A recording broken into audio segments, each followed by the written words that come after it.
Hi everyone, can you hear me? Is my microphone on properly? I'm a bit sleepy, so I'm not sure how great it's gonna be today, but yeah, who is here? Hmm.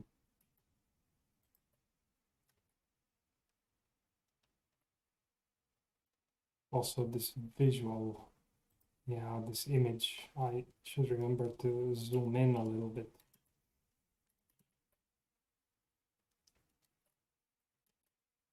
Okay, great. It's working, but I'm a bit sluggish today, so let's see what is gonna happen. Last time we had this animation, we were doing this animation um, on the simple picture from Koli National Park, and we artificially added their fog and also these snowflakes. So basically, if I comment out here the fog and these animations, I think that what we are getting is the original picture. Yeah, so that's what we started with, and well, we got it to look like this. First adding the snowfall, but then this doesn't look really that wintry, so we also added fog using this gradient method, this radial gradient method. And I thought that today we could do some update to this so that maybe the snowfall actually lands on the ground. And I thought that we could use some kind of gradient method for detecting where it should land. And I hope that's going to be clear what I want to do, but maybe it becomes clear as I do it. Who knows? But yeah, I think I'm just gonna play around with code a little bit. And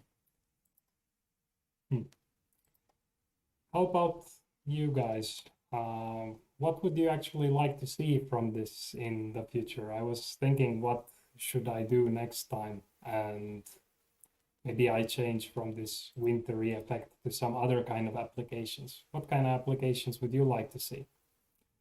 Hello, Andre. Yeah, meanwhile, I'm going to clean up the code a little bit. Let's extract this snowflakes part into its own function, maybe.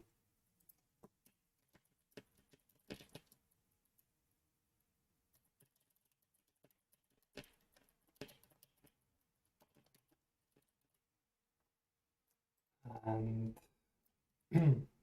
okay, and here I have the context as an argument. But here the snowflakes are drawn on a canvas, so probably I need to modify this code a little bit. Let's pass the context here and the snowflakes. Yeah, let's just put the context here directly. No need to get it from this canvas anymore. And now I need to update the snowflakes here on the context, and hopefully if no errors, things are the same as before. Star Wars warp effect. Is that the thing where it's like going light speed or something and the stars are coming towards you, even though that's not how fast stars would move if you are going light speed. So what is this warp effect? That's the one. Okay. Yeah, okay. So that's a good idea. Any other ideas for what we should try next time?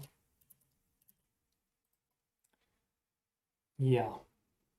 Meanwhile, I'm still gonna play with this code, and maybe I'm gonna make another canvas. I'm gonna put two canvases on top of each other and do this.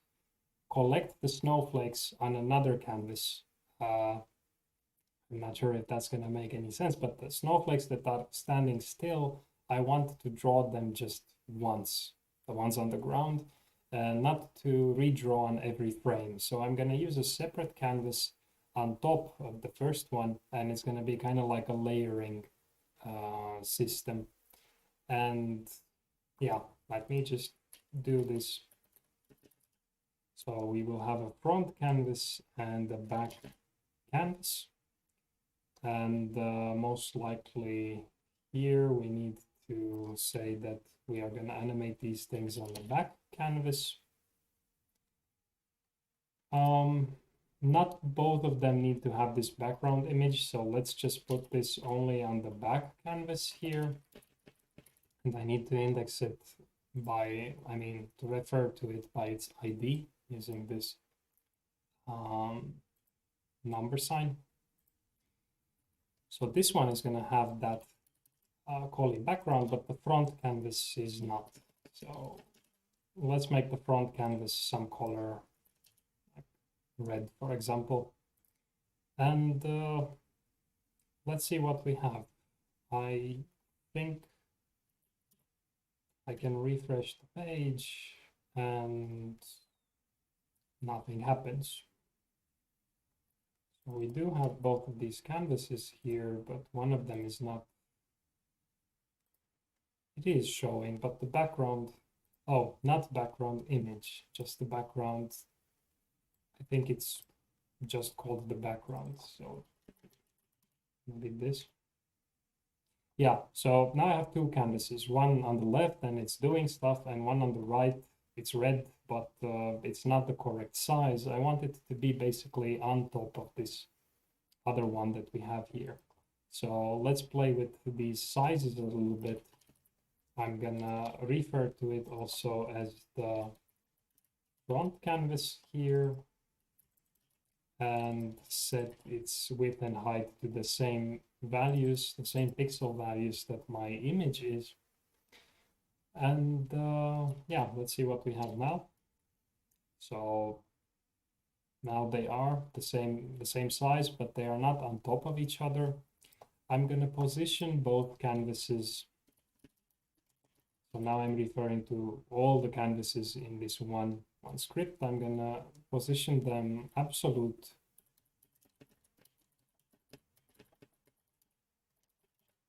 And this probably works, but I'm also gonna put it in the center of the screen. I think it looks nicer if we put it in the center of the screen. So let's do left 50%, top 50%.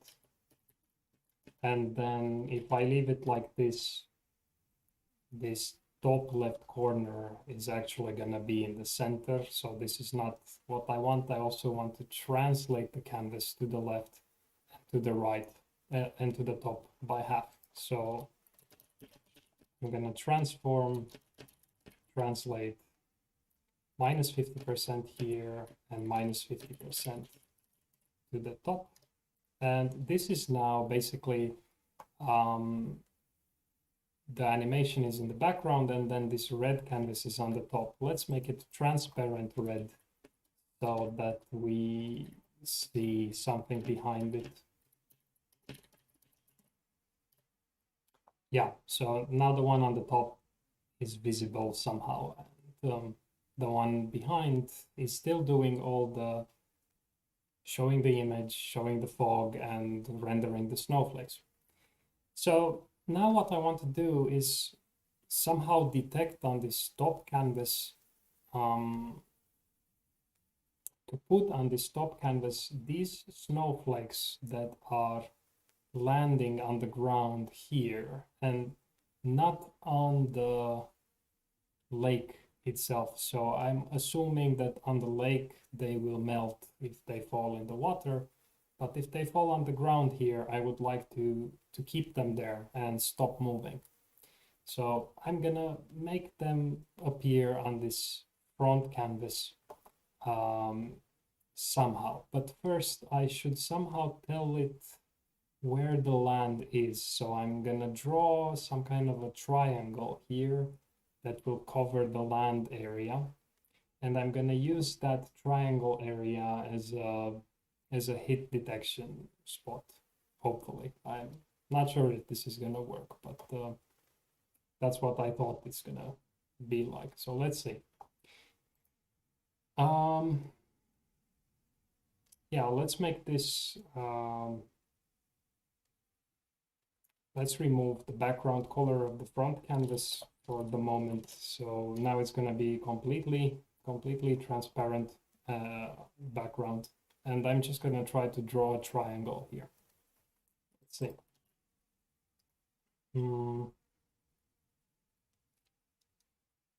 On the front canvas. So let's make a function called draw hit test triangle or area on the front canvas context. So I'm going to get the context and give it to this new function that I need to write now. And I'm going to draw a simple shape. So let's begin with begin path. Then I'm going to move to the bottom left corner. That's here, somewhere here where the lake almost touches the bottom part of the screen. Let's try like that. So move to 0 on the x-axis and this height value on the y-axis. Then I'm gonna make a line to the right side of the screen. So it's gonna be width and height. And then another line to, and I'm just gonna guess how much to the down this is. So if the total height is something like 938, then this looks kind of like maybe 550, something like that. So let's just try it like that.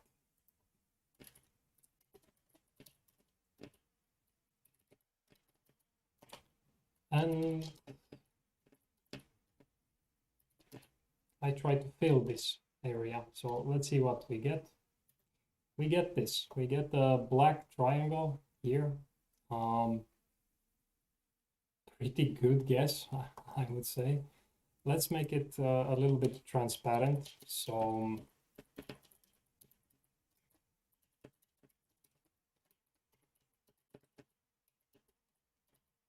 So that we can see where the lake starts behind it. And yeah, it looks like it should be a little bit more down here. So let's say 570 pixels, maybe even more, 580 probably, it's gonna be enough. Yeah, that's good. And this 0 height here, let's make it maybe -20 and height, so that the line goes a little bit off screen here and touches the lake better. So let's try okay, maybe even a little more, -50. Okay, even more, -70 and height.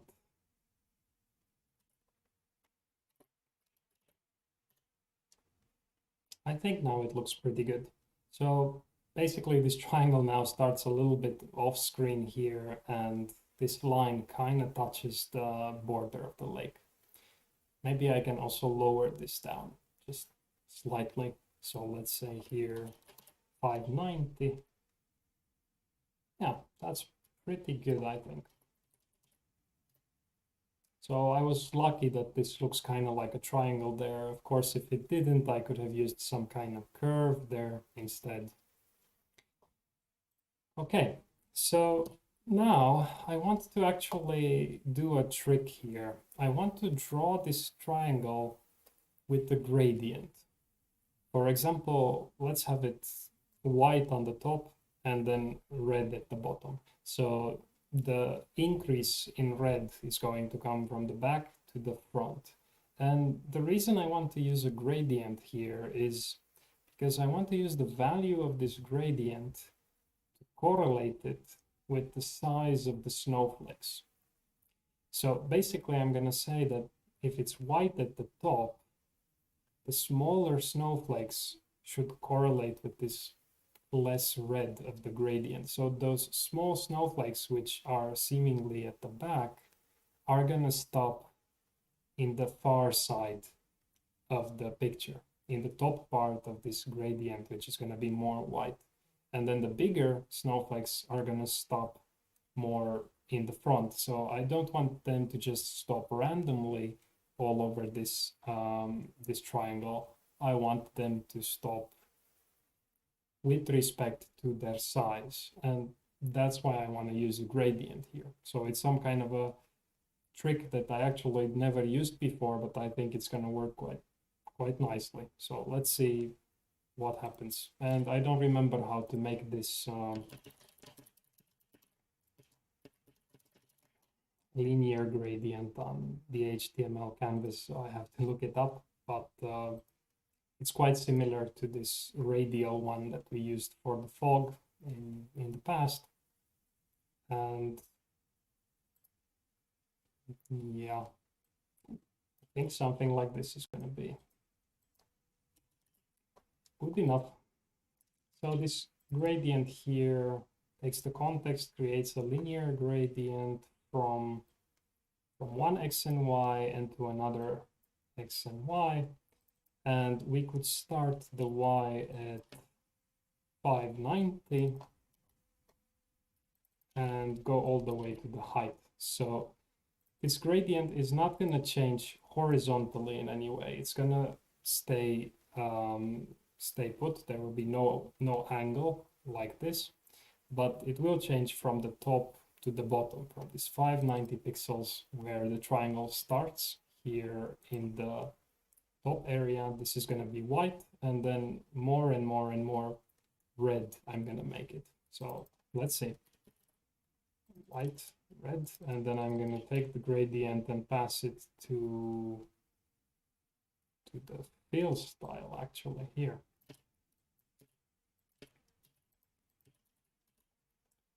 So yeah, basically that. So that's what I wanted to get here. This triangle with the gradient has white on the top and red at the bottom. And I'm going to use this gradient now. I'm going to try to use this gradient to detect when to stop each individual snowflake somehow. Let's see. I should make it also a little bit transparent. So let's do that so that we still see the snowflakes on the background. Eventually, we are going to make this completely transparent. So this is not going to be visible, but the white and the red values are still going to be there. So basically, this is going to be some kind of hidden structure that we just use the red color channel, the red color component, for detecting when to stop each snowflake. So yeah. Okay, so you want transparency. Great. Let's try a different way for transparency. Let's try using this global alpha. I think there is a property that I can just say that I want a global alpha of 0.2, and this is going to make everything 20% opaque. So very, very transparent. Let's see. Yeah. Maybe we can have it a little bit more opaque. So let's say 0.4. This is good. I still see the snowflakes on the background. Okay, but how do I detect now the gradient? So every time this a snowflake is going to be moving down, I would like to take its So yeah, I would like to take its the color value. I would like to somehow get the color value from underneath it. That's pretty much it. And if this color value is going to be having any red, like in this separate canvas here, then it means that we are in this triangle, because this is the only place where there is red color in the canvas that is on top. So then we need to decide if we stop the pixel, the snowflake, or if we let it continue, and that's going to be based on the amount of red. So let's try to get the value, the color value from from each snowflake. So in this update snowflakes function, let's also take a reference here to the hit test context. And this hit test context is going to be front canvas get context today. So we are going to check the colors from this one and decide what to do with the snowflake afterwards. Since I'm defining it here, maybe better to move this to the top and reuse the variable here as well. Code is going to be a bit simpler. And yeah, let's see. And we are moving the snowflakes. Here they are moving based on some kind of wobbly effect. I don't remember exactly what we did last time, but something with the sine function so that they don't just go straight down. And they have a vertical speed, something to do with the size of the snowflake and gravity. So here we're basically making them go down. And okay, we are also somehow teleporting the snowflakes to the back to the top. So we're reusing the snowflakes when they are traveling outside of the screen, or when they are going below the height of the screen, then they reset back to the top of the screen. Or if they go to the right, they come from the left, and if they go to the left, they come back from the right. So it's kind of like the snake game, that you could go from one wall and you come out the other wall. So this is not really obvious that it's happening, and it's only for these snowflakes that are close to the border, but you don't really notice it while watching the screen. It's just a trick so I don't get too many snowflakes in memory, and that I don't have to remove them afterwards. But yeah, we should also decide to stop the snowflakes. So that's what we're going to do now, and based on this gradient. So for each snowflake and their new location after we update it, we're going to say get color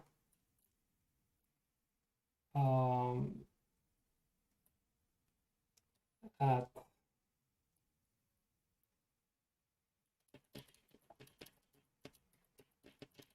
location. So we have a color at this location, but we're going to get it from this hit test context.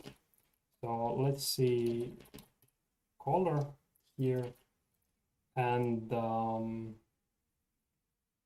yeah, that's it. We need to write this function now. So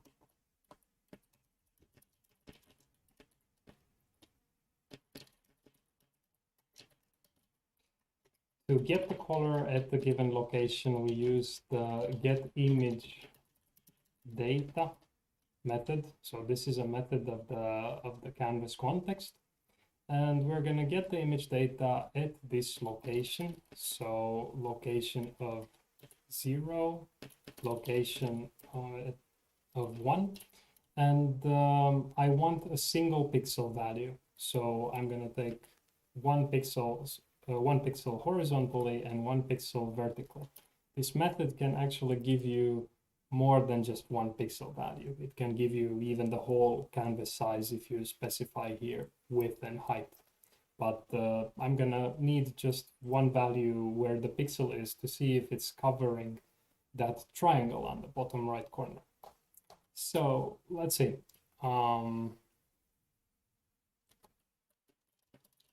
So this is gonna be the image data,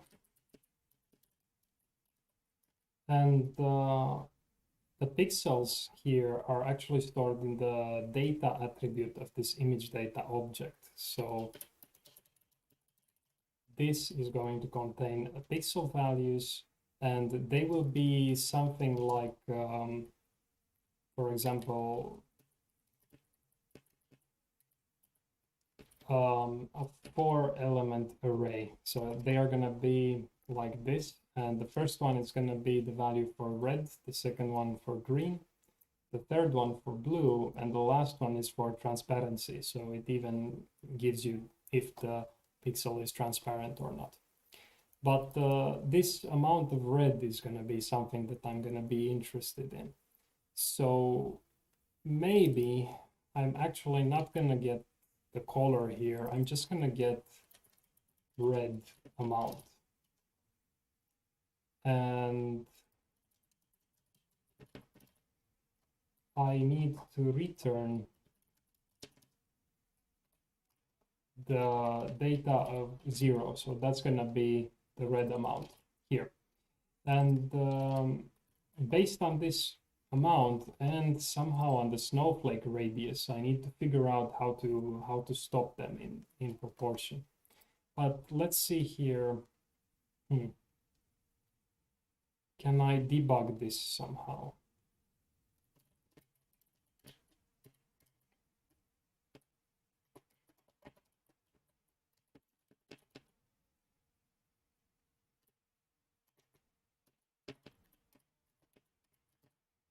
So now I say that I want to print the snowflake index when the red amount is above 0, basically. So if there is some kind of red, I want to know which snowflake.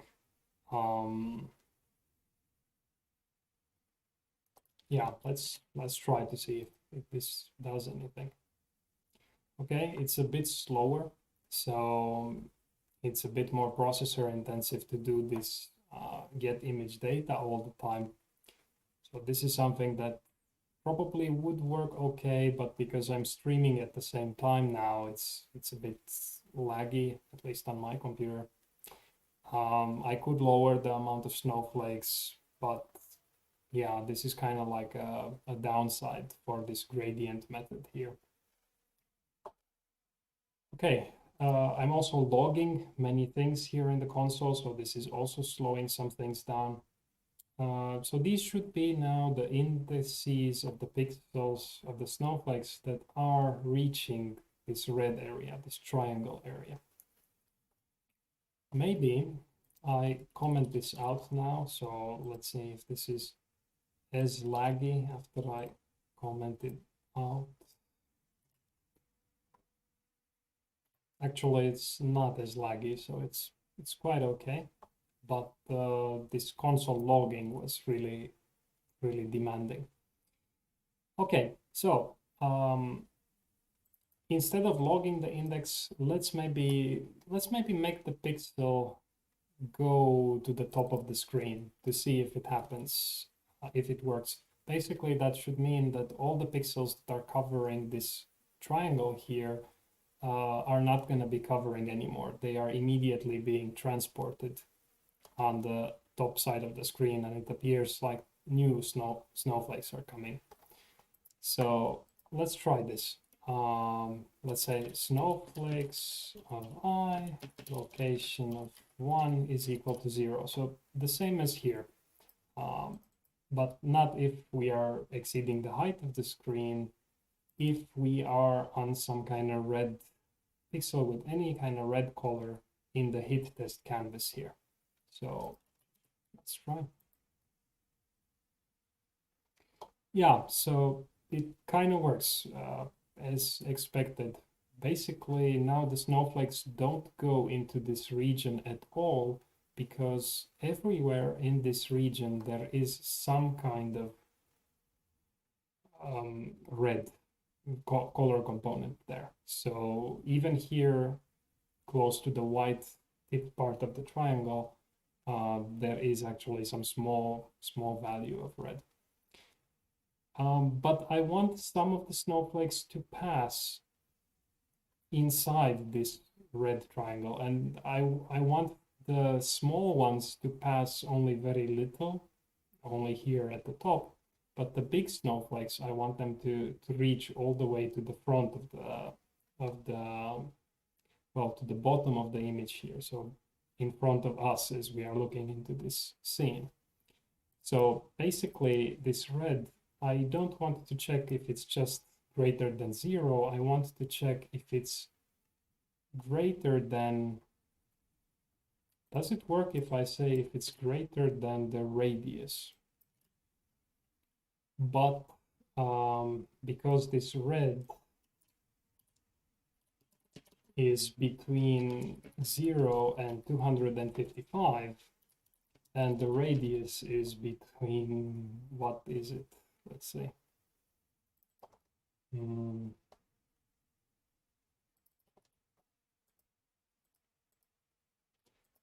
Yeah, the radius is between 2 and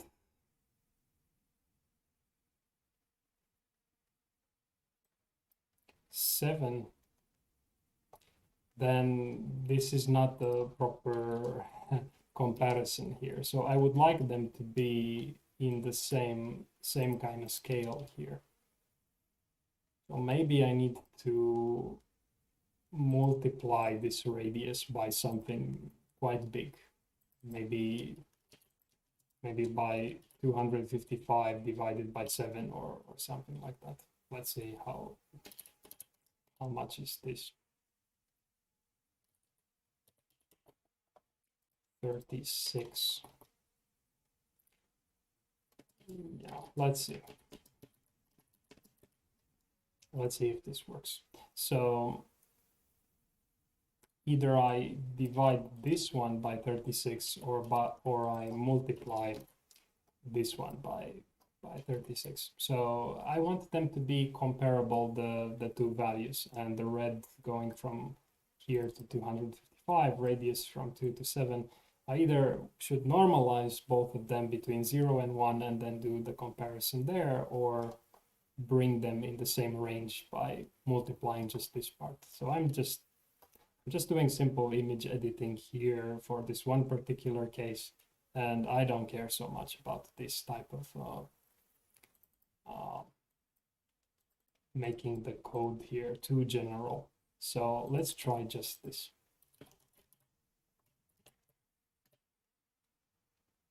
It doesn't work.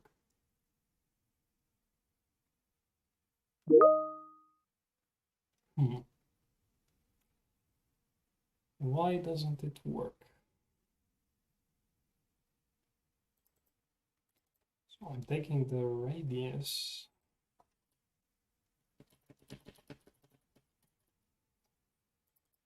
Let's try to log these two values.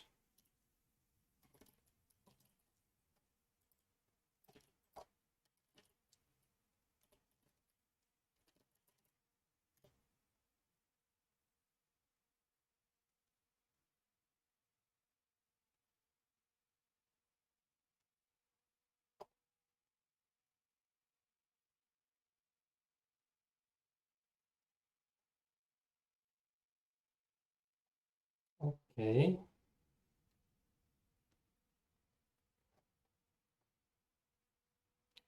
Why are all the values red? I mean, maximum red is 255. This shouldn't be the case.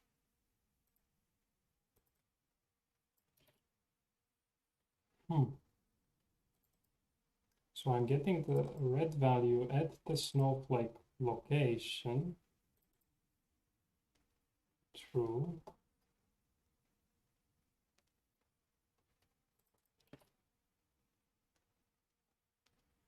Is this really the case for all of them, or are there some values below 255? Let's see.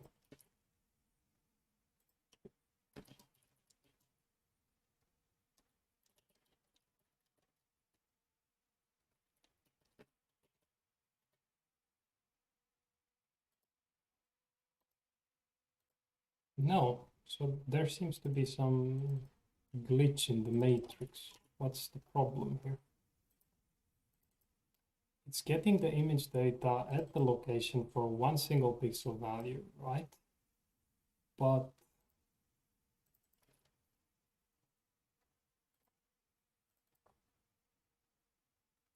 it doesn't work. So it seems like the red value is only 255, like always. What gives? How is this possible? Anybody has some ideas here?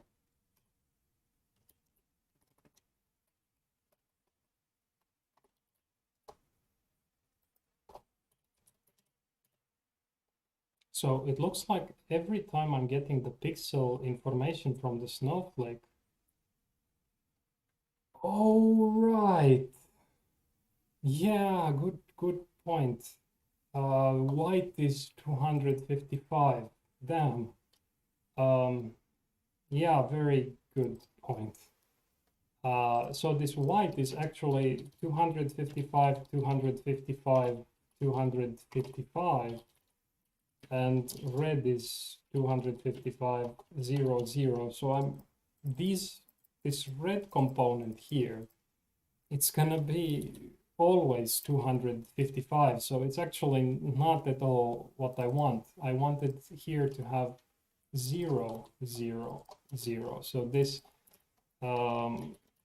should have been black, I think. Let's see.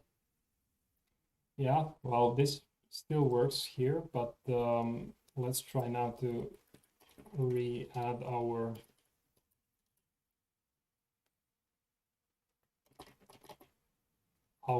magic mathematical formula back here, and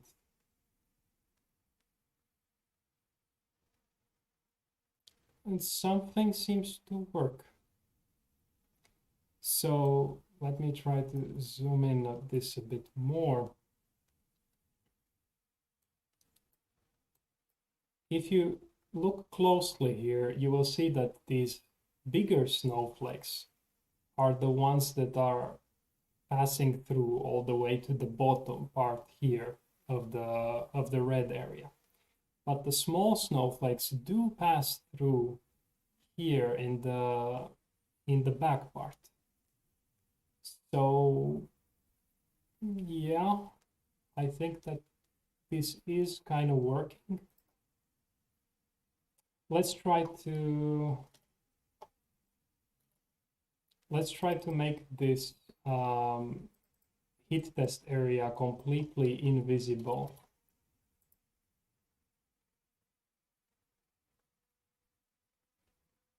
No, okay.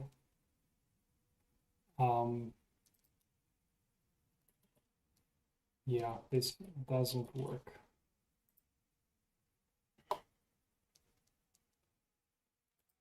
I would need to hide the heat test area in the HTML DOM here, I think. So maybe like that. So the heat test area still needs to have the colors there.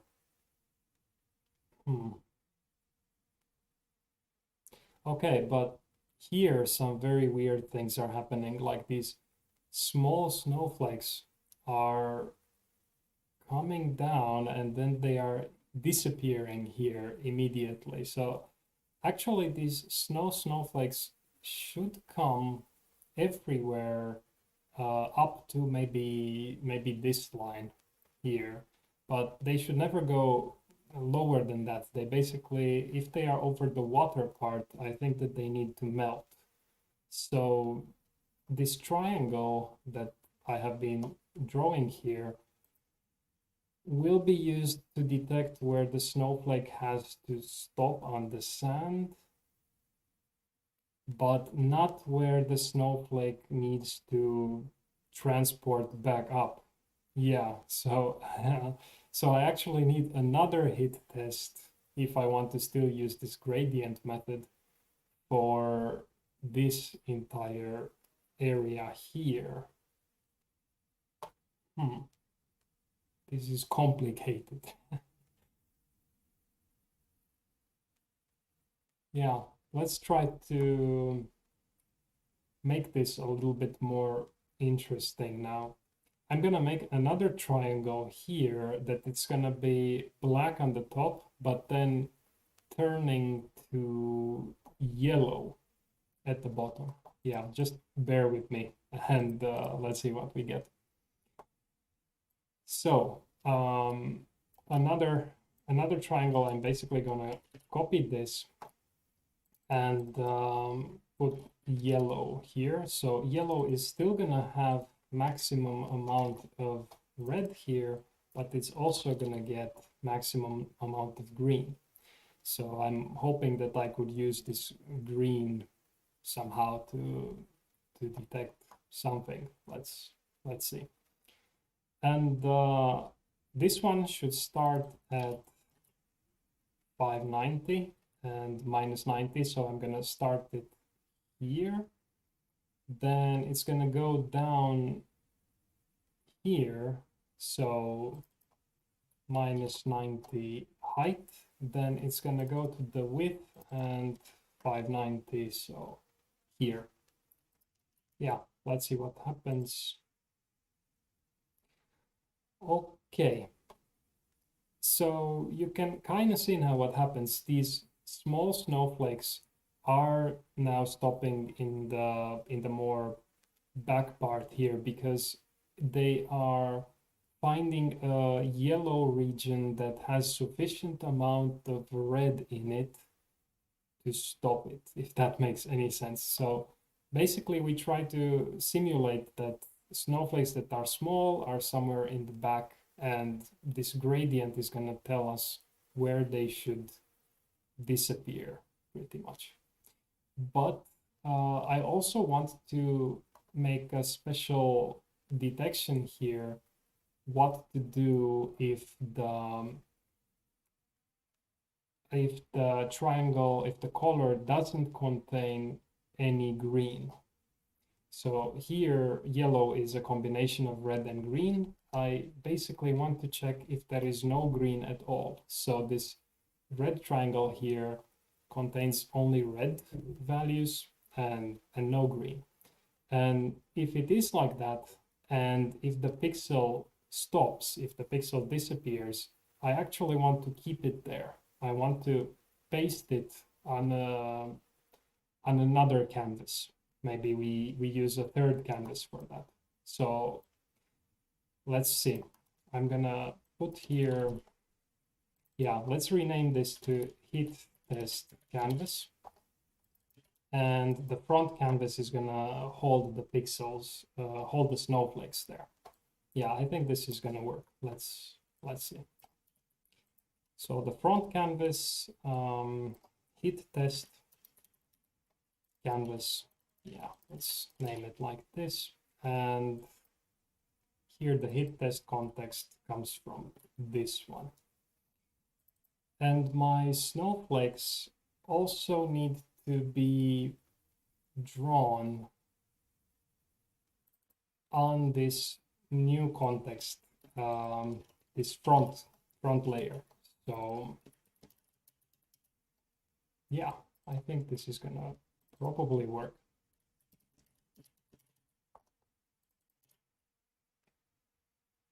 But I need to give it here as a third argument in the update snowflakes. So let's call it, yeah, let's just call it the front context. And if the red value is like that, then the snowflake itself is going to teleport to the top. But if the green component is going to be 0, then that means that we are on this red triangle and not the yellow triangle. So if the green is 0, we also are going to draw this snowflake once on the front canvas. So I'm going to say front context.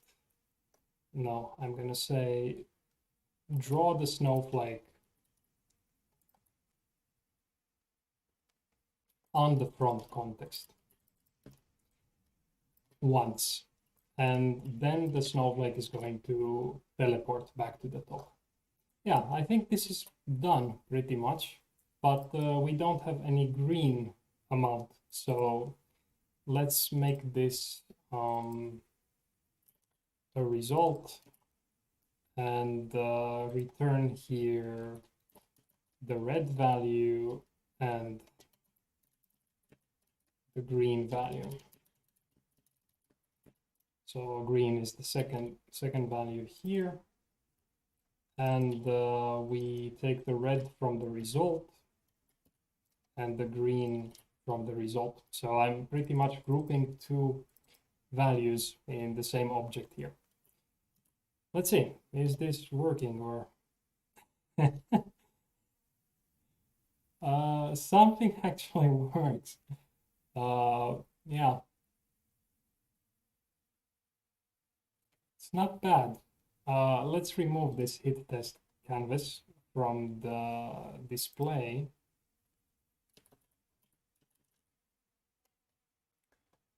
It actually kind of looks like the snowfall is there, but there is some weird thing happening here, and I think I know what the problem is. I think that I need to normalize it somehow. So the problem is this radius doesn't start ever at 0. So my snowflakes are actually starting at 2 and going to 7. So basically that means here, if I'm scaling this, I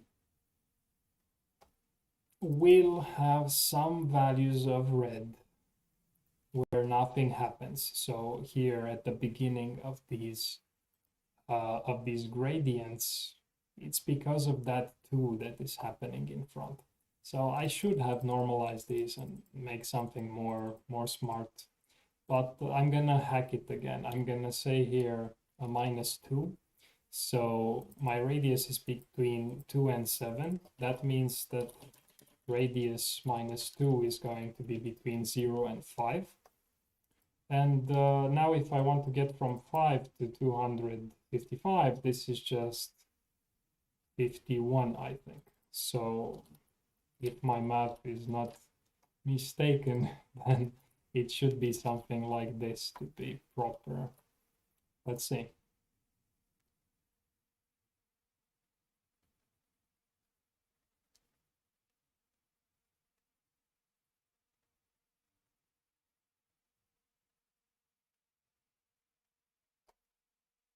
Yeah.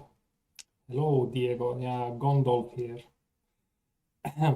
So I think this is pretty much it. You can see that there are some small snowflakes that are reaching this front part of the screen, but that's because they were there to begin with. Like when we generate the first set of snowflakes, there were some snowflakes there in that region. I'm not sure if I want to bother with that. Do you think this needs some special attention? Or is this good enough? Aha, yes, I am streaming, as you can see. Last week was I was tired and lazy and I didn't feel like doing it, but now I think that this looks nice. What do you think? Yeah, I think also it's good enough. I'm gonna hide these, so I'm gonna hide the hit test canvas from here. Since I have the CSS declared on the top, I'm gonna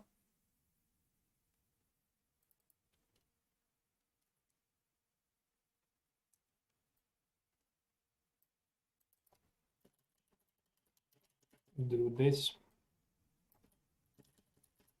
So I don't need the hit test canvas to tell me to appear anywhere, and I just want the snowflakes to fall down and to collect in this triangle area, but also I want to keep the snowflakes that are really small in the background. So here they look quite nicely, not coming too close in front. I think the effect is really kind of like what I wanted here.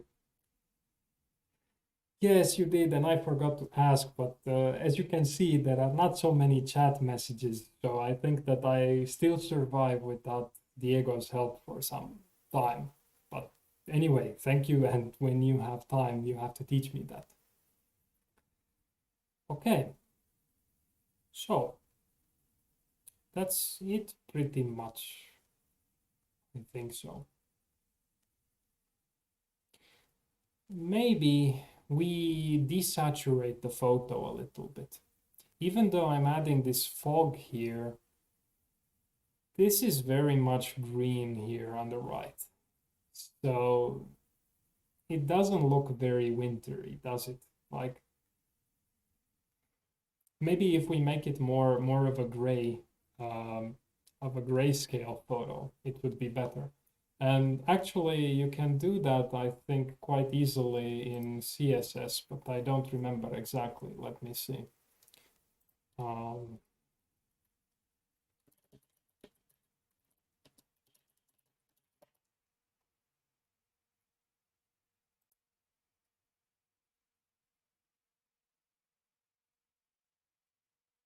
Okay, I wonder if this can be really so easy. Let's check it out. So the back canvas is the one that has this background image of Collie here. Can we do this? Wow. Okay, so now it's this grayscale image here, but maybe not entirely gray. So maybe we can put here something like 80% or 60%. I think it adds very much to the wintry effect. These snowflakes also make some kind of weird linear patterns here. It's something I don't like. I think they are happening because as a snowflake disappears, it jumps back up to the top, and it's gonna go down pretty much with the same speed and end up roughly in the same place again. So maybe I'm gonna have this moments here when the snowflake location goes back up again. Maybe I'm not gonna make it go at 0, but I'm gonna make it go at 0 minus some random value. Let's say a random number between 0 and 10 is gonna be enough. So I'm hoping that this is gonna make this weird line artifact go away. And I also need to check this here for the snowflakes that are going down from the screen maybe, or I don't think I need to check it to do it here because the ones that are going all the way down are never gonna get stuck on this triangle area here. So I don't need to do it here, but here I have to pay attention to that. So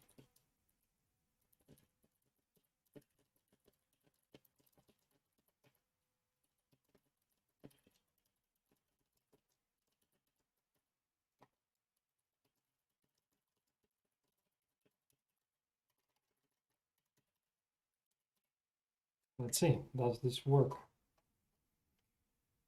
Okay, so I was asking in the beginning, but now there are more people here.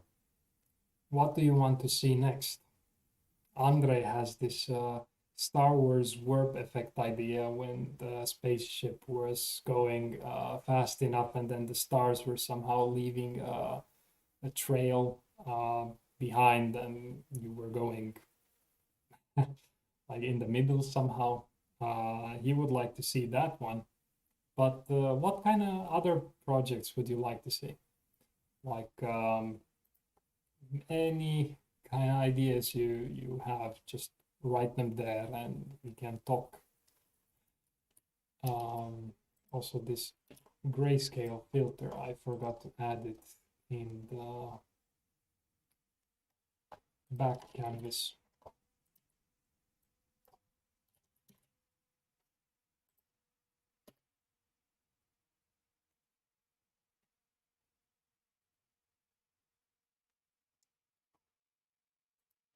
No ideas. Is it the Star Wars warp effect? Only thing that comes to people's minds? Come on. I want to have some more ideas and a debate, please.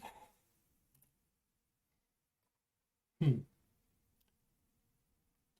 I think that I'm really happy with how this looks like now, but what do you think? Do you also want to see more of this to get it even more realistic somehow? I still have some ideas, but I have the impression that this is becoming somewhat boring. Is it?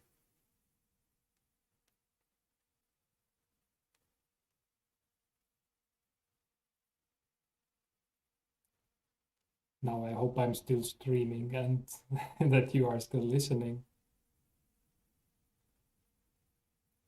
Anyone still there? Splash effect when the snowflake hits the ground. Yeah. So do you mean here when the snowflake hits this place on the sand that it would somehow do something like maybe break into multiple pieces or something like that? I'm not exactly sure. So splash, I would guess could happen here in the water part. Um, when I think of splash, I think about the something going into the water.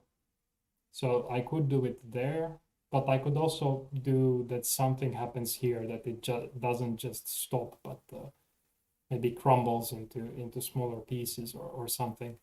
So can you be more specific?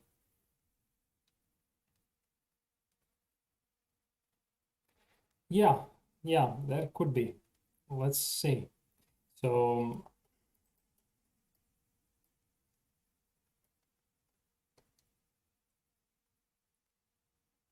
so here, what I'm essentially doing when I decided to stop the snowflake is I'm just drawing it there on this front canvas. But maybe I want to do this effect that you are talking about. Let's see. Um,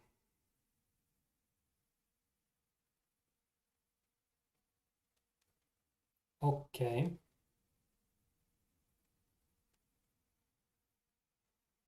What should it do? Should it like the effect when it touches the ground? How should it look like? Can you describe a little better how do you think this should look like when it touches the ground? I think I can do it quite easily, but I'm not sure how it should behave. Like what should happen to it? Break into several pieces or get squished horizontally or I mean vertically or something should happen to it. I agree it would look I think nicer, but I'm not sure what to do with it. Can you give some better idea?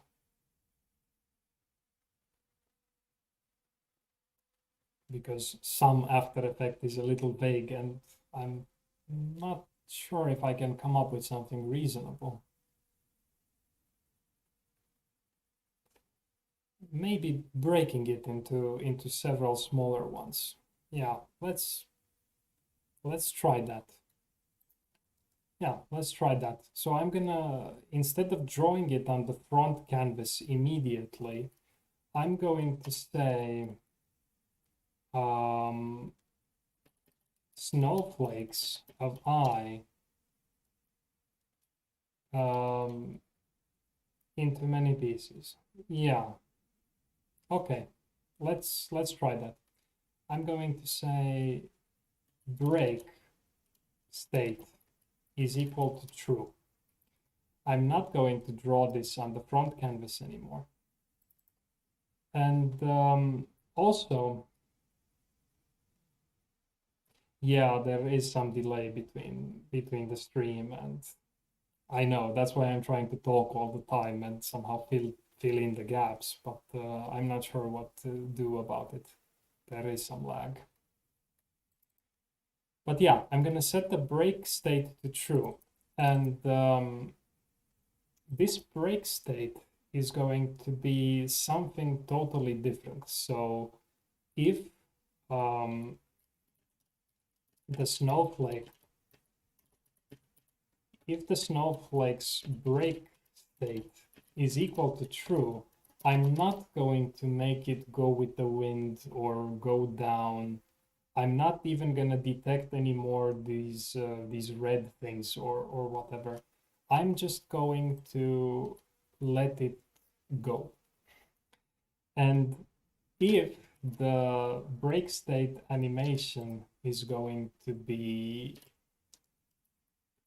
done, then I'm going to draw this snowflake on the front canvas.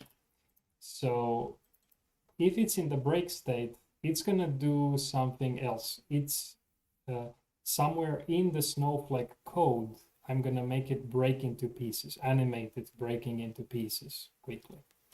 And once that is done, I will have this other variable telling me that the break state has finished. And I want to draw the remaining particles on the front canvas so that it keeps them there. And here, I don't want to update the location for these anymore. So when I decide that the break state is going to start,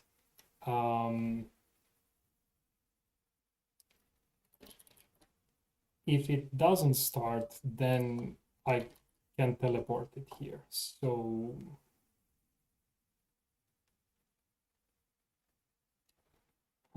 this is kind of tricky.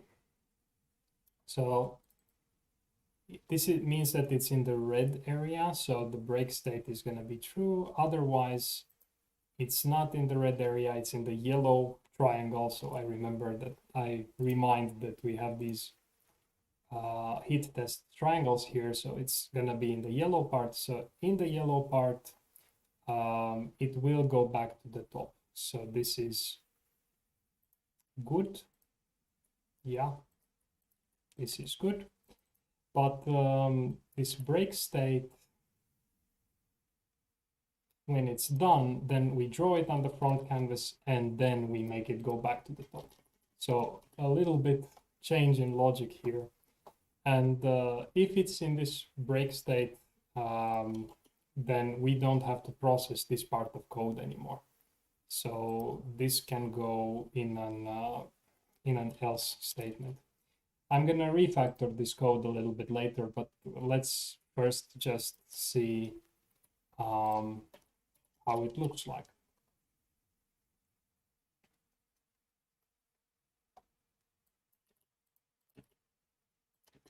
Yeah, I think this is gonna be good. I have to still implement what happens during this break state. So here when I generate this new snowflake, its break state is gonna be false, so it's not breaking yet. And the break state animation is not completed yet. So a little bit complicated logic maybe, but I think that this is going to work at least. And here, when I'm making it go back to the top, I have to also set its break state to false, and also this other variable that tells me when the animation ended is also going to be false. And here I have to draw it differently. So if the break state is true, then it's going to do something. Otherwise, I still make it as a simple circle here. I needed this keyword. But if it is not, if it's this break state here, I'm gonna have to draw multiple circles. So I'm gonna copy this here and say maybe 5 circles.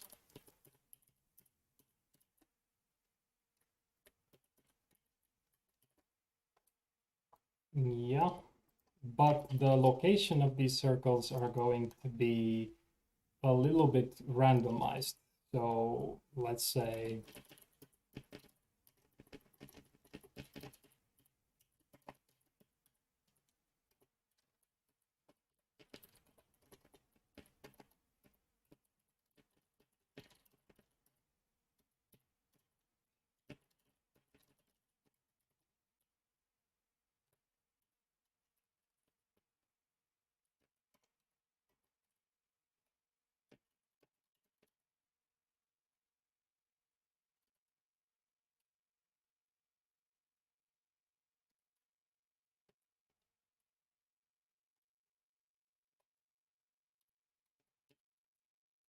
yeah.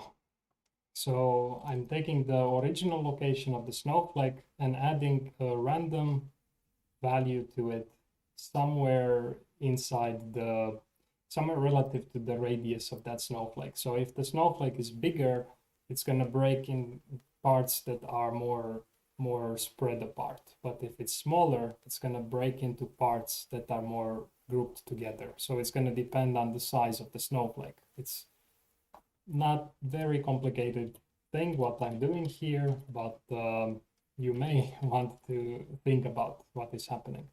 And because I want them to break uh, in any direction, I need to get a random value between minus 0.5 and 0.5. Otherwise, they will always break to the right, basically. So it's going to look kind of artificial here. So yeah, let's see. This is going to be for the x coordinate, and this is going to be for the y coordinate. And I'm going to draw these arcs at these individual locations. Now, this is not done. I'm pretty sure it's going to need a little bit more work, but let's see what happens. Nothing.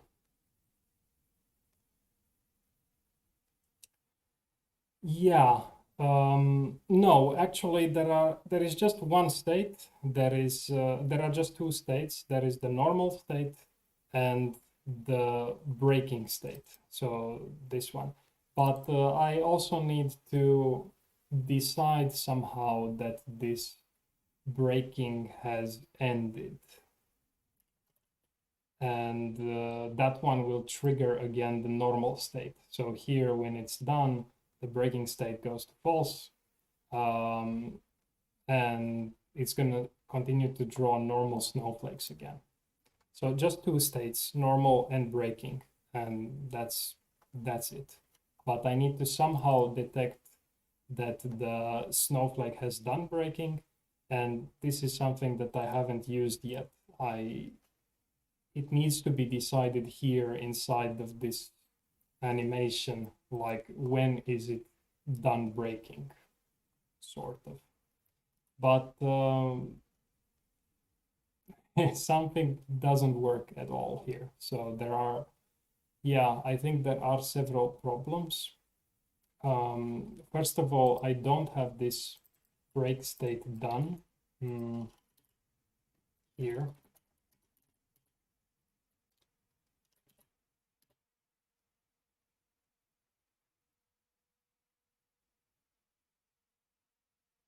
Yeah, now it's a little better. But my break state animation only draws a little bit further apart circles of the same size. So this doesn't look good. My circles should be actually a little bit more spread apart, I think. And the size of the smaller circles should be smaller. So after it breaks, each individual part should be a fraction of the original snowflake size. So something like this. I'm not sure if this is gonna work. Well, it doesn't look like I want it. I think maybe they are too small. Let's reduce the number of snowflakes so that we look at individual snowflakes better. Maybe we have here 10 snowflakes. And so that we can see better what happens. It's not clear at all. The parts that it's breaking in, they are too small. So I need to make them a little bigger. Maybe 0.6. And they should be more spread apart, I think. They are so close together that they just look like a simple snowflake, I think. Let's try to make this.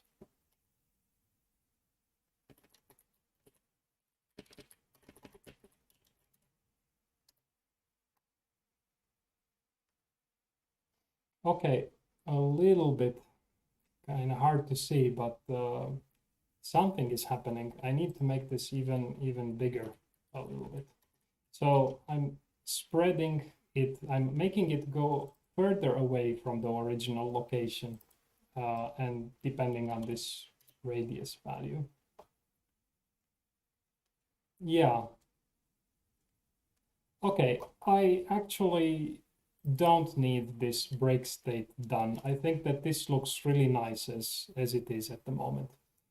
So why I did this second variable here was that I thought that I want to animate the snowflake while breaking, like that it would have multiple steps in the animation, multiple frames.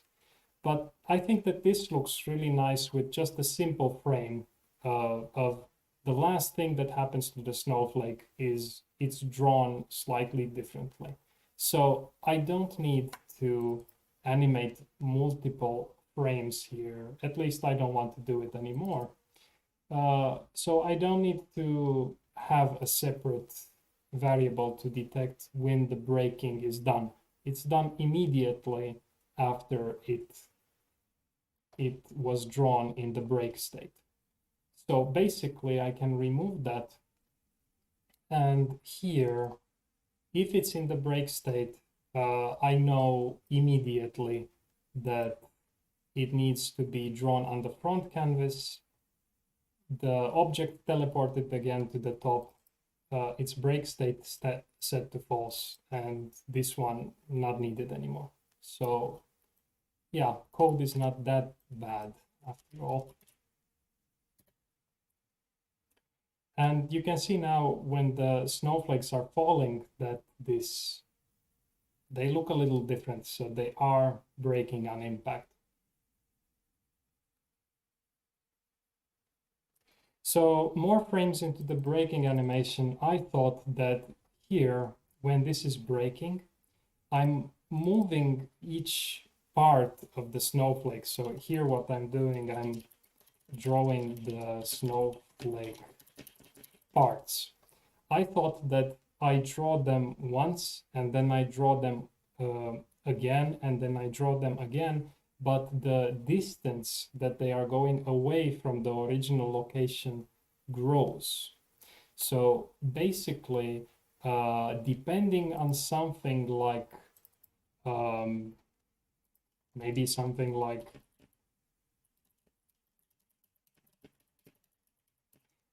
a variable like this, I could have incremented this value at each time I draw the parts, and I would use this value, like how much the progress has gone here, where I'm scaling the location. So basically, in the beginning, the first frame would be 0 progress, and all the parts would be pretty much where the snowflake is originally. But as this break state progresses, I would have multiplied here even more these values. So then the parts gradually become farther and farther away. And eventually, when this reaches something like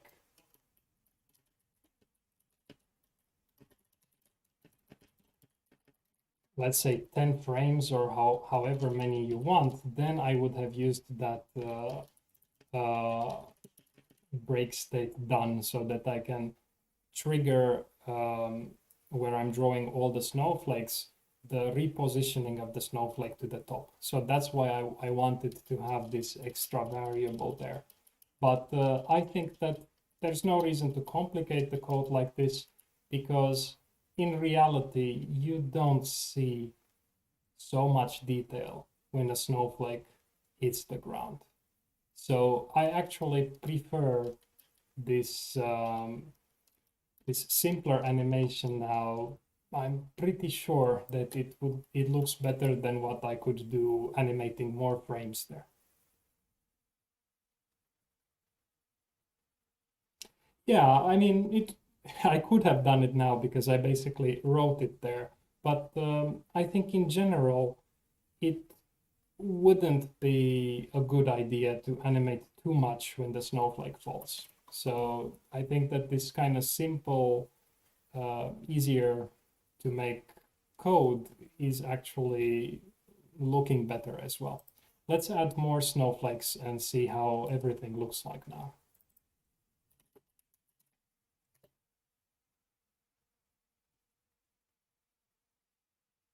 Yeah, so if you pay close attention when the snowflakes are falling, you will see that there is some change happening there. I think it's nice, but yeah, you can try to implement that. So I think that it could be nice to try that as well, but it will look more like something is falling from the sky like an egg, and then something is crawling from the egg.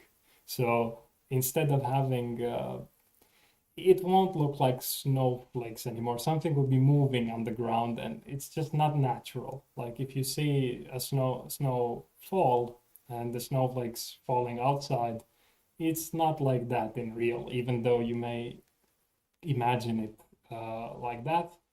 It's only at the very close level, like if you would look with the magnifying glass, and there's no point to animate it like that, I think.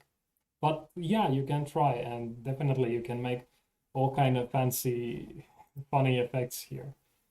I also think last time we did some, yeah, I think we also did this random color effect. Andre had this crazy idea. Let's see what happens if we reactivate it now. So this was Andre's idea from last time. It kind of looks like confetti. And now you can even see them breaking into multiple parts better on the bottom of on the sand there. You can also see something that I don't like. So the fog is actually drawn behind this sand in front. But when everything is white and the fog is white, it actually doesn't matter, because the additive values are gonna work as expected somehow. So you have it doesn't matter that the fog is actually drawn before the snowflakes, but here you can clearly see that as they are falling down, they are being hidden a bit by the fog, but then reaching the bottom, they become very bright.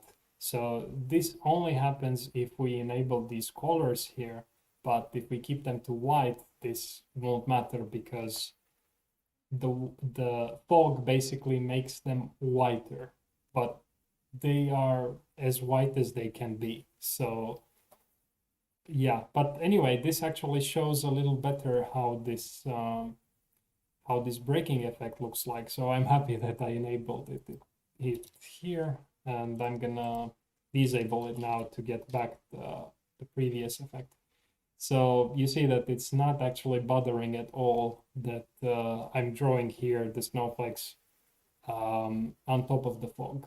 Of course, I could easily make some kind of another layer on top and have the fog on top of everything if I want. So I can do basically anything I want to, but there is no reason to do it now.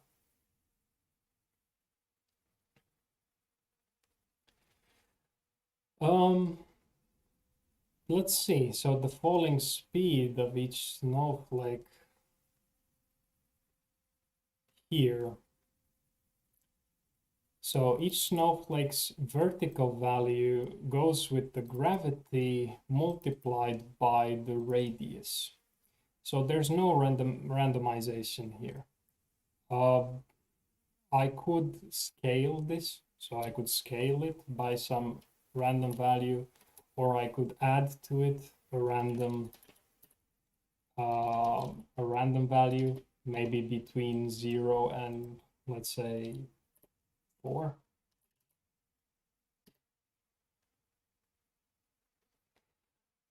Not much different, I think. So what I would expect is that the snowflakes actually don't go in a steady pace anymore, but sometimes do larger jumps than other times, but it's not really noticeable. Maybe if you put a bigger value here, then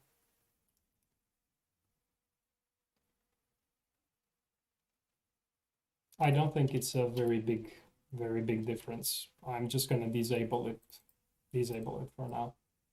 There is some this wind value. I don't remember what we did with it last time, but it is adding this kind of wobbly effect here.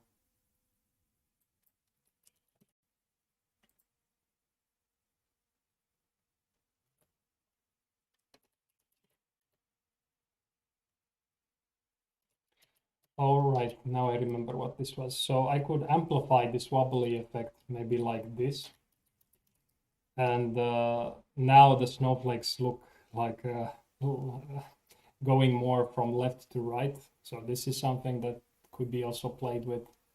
It's kind of not as nice, I think. It was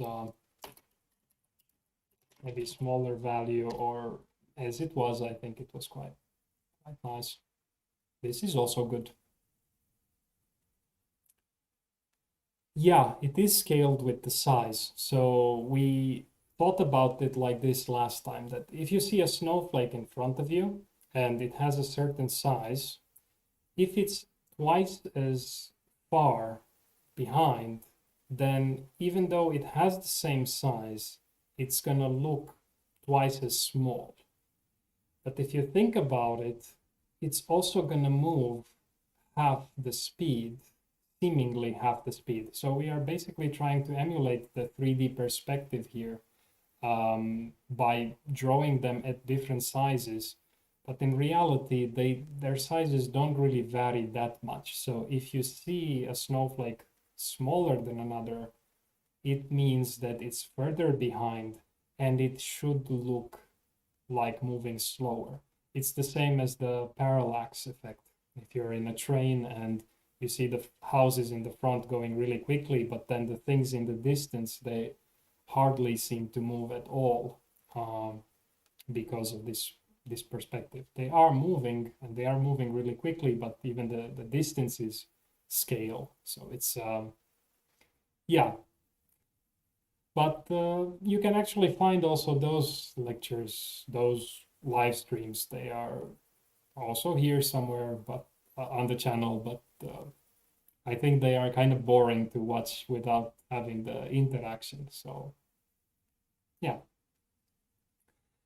I think this is pretty much it. And I'm quite happy with the result. I think you can do many more things with it.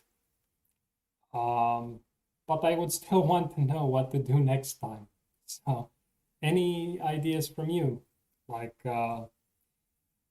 otherwise I will do this Star Wars effect, this warp speed effect from Star Wars that Andrei suggested. So I think now last minutes time to decide, but I'm quite happy with this. So we started pretty much with a simple image, this image.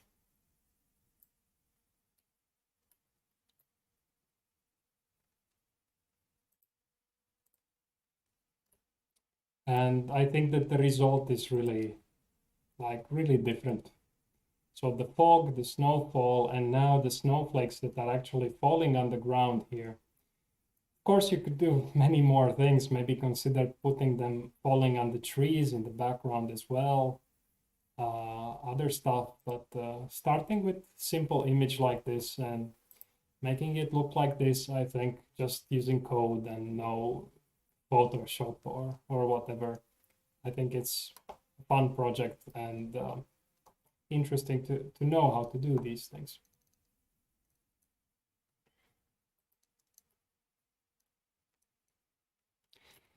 Yeah, okay. So if that's it, then next time, most likely this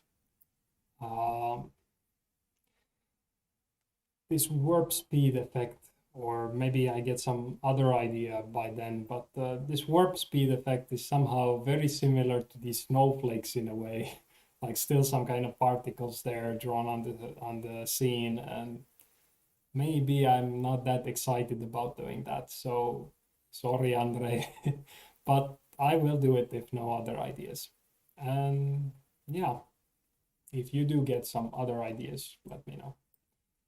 But getting tired now, and looks like this flame thing is running out. So I think see you guys next time.